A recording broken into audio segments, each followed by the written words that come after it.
So figure 3.1 is a diagram of the Bowman's capsule as well as glomerulus of a nephron from a mammalian kidney. So question asks what? Question asks, describe the features, okay, of the glomerulus and Bowman's capsule that,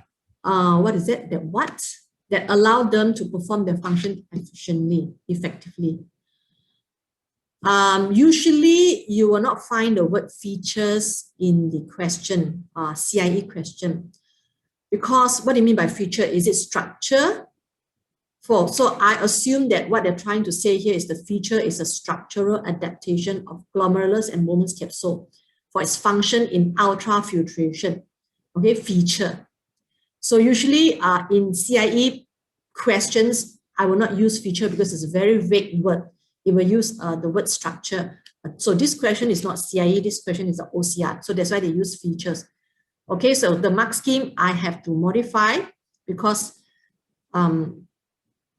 it's too generalized. Usually OCR paper mark scheme is a bit too generalized, not so specific. So if you do OCR paper, you got to be very careful. You don't think in OCR paper is correct means you right answer in CIE is correct because their answer is a bit too generalized. CIE is more specific. Okay, so I will discuss with you which one I accept, which one I will not accept. Okay. Okay, let's look at the mark scheme. Now here, before we go to discuss the answers, let's go back and look at your theory first. What you have learned for this, where's my ultrafiltration? Here. Okay, so what are the structural adaptations that are needed in order to carry out ultrafiltration? Number one, we need to have high hydrostatic pressure in the glomerulus. Number two, we need to have filtration barrier. So therefore, you need to describe the structural adaptations for glomerulus as well as the filtration barrier in order to get the full marks. So number one, in order to achieve high hydrostatic pressure, the first thing is they will look at my PowerPoint, right? That's why you need to study the notes I've given to you. Afferent arteriole is wider than efferent arteriole, you get 1 mark. First marking point, afferent arteriole is wider than efferent arteriole. Second marking point, this will create high hydrostatic pressure. So only these two got marks. Okay. Then after that, we go to the filtration barrier already. So talk about the filtration barrier. So the first one, so these three are the three filtration barrier, right? So which is the perforated capillary endothelium, the basement membrane, and the filtration slit of podocytes. So for the endothelium, you need to say that. Now, when you use the word endothelium, you're referring to the tissue. When you use the word endothelial cell, you are referring to the cell. So therefore, the way you describe must be different. The endothelium is perforated, means there are pores on that particular layer, so it's correct. So apart from using the word perforated, you can say that there are pores or there are gaps. So it's correct. So endothelium got pores or gaps. Now, when you say endothelial cell got pores, initially I did not give mark one. Okay. Usually because when we learned and when I show the diagram, okay, what happened is that it is the gap between the cell. So let's say, okay, don't use square. Plant cell is square. Use this one. Okay, so if these are the cells, right? These are the cells here, and this is the cell here. Usually the pores, when I learn, when I teach you, I actually refer to actually the gap between the cell where there are pores. So therefore, when I mark, I do not accept that the endothelial cells are perforated. I actually cannot accept the fact that endothelial cells are perforated, so I will not give mark. But when I read the textbook, they actually did mention that the endothelial cells have pores. Okay, so because of that, I actually accepted the fact that if you write endothelial cell got pores also, I accept. Okay, so whether I accept or not, it all depends on whether your textbook did mention that, because the textbook is your reference guide to, if I write this answer, do I get a mark? Because your mark scheme are all inside your textbook. So because of that, I actually give mark, okay? But don't ask me for marks now because the time is over already. I've already submitted your marks, so I cannot change anymore, okay? But I've asked you all to inform me if you have it, okay? But now cannot change lah. So that's where you, when you're not sure, when you do pass it, look at the mark scheme, you want to confirm, go back to your textbook and check whether your textbook did mention that or not. If not, cannot. Okay, so that's for the first filtration barrier, which is the endothelium. So endothelium will prevent, it will allow all the soluble substances. So if you say first marking point is perforated, 1 mark, then it allows all the soluble substances in the blood plasma and small protein to pass through, you get another mark. Okay, and then next thing, you talk about the basement membrane is the main filtration barrier. So this is the layer which will filter any molecules that is bigger than 68,000 RFM cannot pass through. Any molecules bigger than 68,000 RFM cannot pass through. Okay, so this one you say you get 1 mark.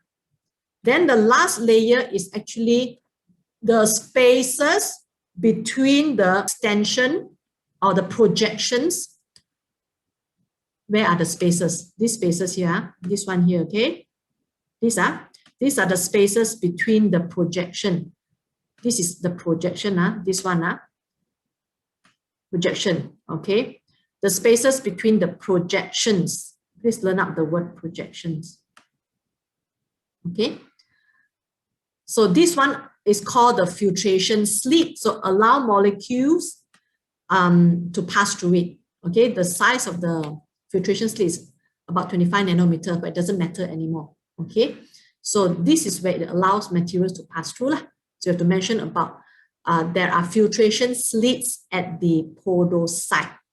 So I'm looking for the word filtration slit. Please learn up all those words. If you look at my PowerPoint, right, whatever words in colored are the keywords, right? So therefore, it's very good if you can have got colored soft copy to study, right? Or you highlight, if you print out, you highlight. So you know that what are the keywords. They're very, very important, okay? Nephritis is a condition in which the tissue of the glomerulus and PCT, okay, becomes inflamed and damaged. So state 2 differences in the composition of the urine of a person with nephritis when compared to a urine person with healthy kidneys. So very easy, right? So when your glomerulus, so there are 2 things here, so 2 marks, so 1 mark for each, okay? 1 mark for each. So glomerulus is damaged, means that the filtration barrier can no longer function, means it cannot filter anymore. That means to say that the first thing you know is that, of course, you will start to be able to see RBC in your urine, right? Initially, RBC cannot pass through. Or maybe you can see large protein molecules. So larger than, don't write larger than, okay, larger than 68,000 RFM to be exact. So this will give you the first marking point, okay? We don't talk about white blood cell because white blood cell can change shape and squeeze through the pore. So we cannot talk about white blood cells. Okay, so only RBC, large proteins, cannot pass through. Now, what about PCT? If PCT is damaged, anything that the function of PCT cannot function anymore, you will see it in the urine. So first, we have to go back to check what is the function of PCT.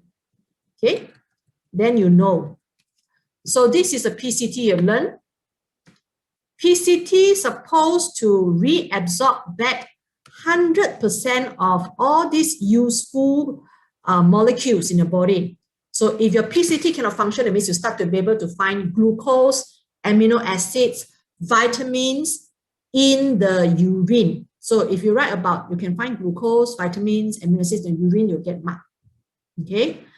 And then if the cell is damaged, that means this active transport sodium potassium pump cannot function, which means to say a lot of the sodium ions, 80% of sodium ions are transported this way. That means there will be less sodium ions transported back into the bloodstream, there'll be more sodium ions in the urine.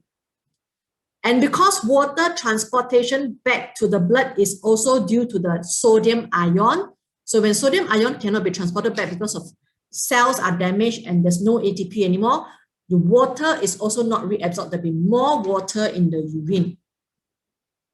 Okay?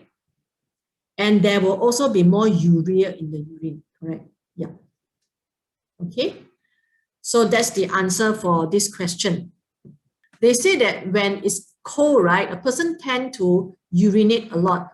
Remember, diuresis means, dew means dilute urine, means you got a lot of water in your urine, so urinate more. So they explain that it's a homeostasis, where when one person is cold, in order for the body to reduce water, heat loss, blood is diverted away from the skin. Okay? So that you got less blood going to the skin. So when you got less blood going to the skin, it's like you close the pipe in your house to certain area, so there'll be more water to other pipes. So that means to say there'll be more water to the more blood circulates to the main body organs, in this case your kidney.